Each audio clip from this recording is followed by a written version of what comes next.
For today's video, andito tayo ngayon sa kuweba upang masilayan kung paano kaganda itong kuweba na to. So yan mga idol. So dito ko sinimulan yung aking pagbabalag. At dito ko rin papakita sa inyo yung lalim. Lalim nga pala. Hindi pala malalim. So ayun mga idol, so lalabas tayo kasi nandun tayo sa loob ng kuweba. So lumabas tayo pero wala namang butas. So ayun mga idol, dahan-dahan lang natin yung camera pataas. Ayun.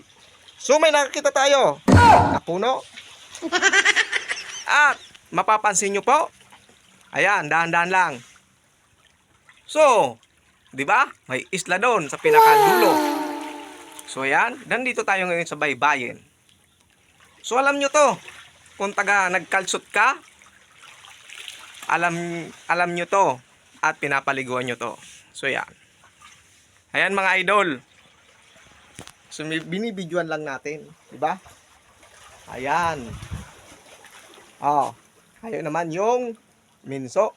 Minauna ng palay ng kalpe. Ayan. So yun mga idol, ayan. So makikita nyo, ito na nga yung baybayin, tinatawag na white sand. Ayan. So dito ko sinimulan yung aking pagbablog. Ayan. So ayan, gumawa ako ng content dito sa Reels at in-upload ko. Ito na nga yun eh, di ba? Ayan mga idol. Ayan. Oh, nakita nyo naman. Sobrang taas. Ayan oh mga idol. Oh. Charan! Alright mga idol. Ayan. Oh, di ba? So medyo walang tao. Andon yung tao. Dito tayo nag-vlog para tahimik. Ayan, at hindi maingay. So yun po. Ayan, so nakita nyo na. Sana tinapos nyo po itong aking video. Ayan.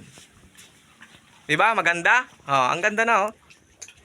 Ang ganda. So papasok na nga tayo dito sa ating bahay.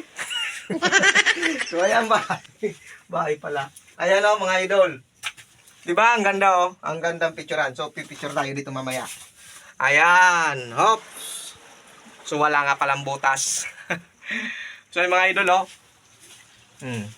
Pero nakakatakot. Mga bato. Ayan. So hanggang dito na lang yung aking video po. So sana pinanood nyo at tinapos nyo po. So ayan. Pakipalo nyo naman po si Kuya Bal Vlogs. Maraming salamat. And God bless sa inyo lahat. Alright.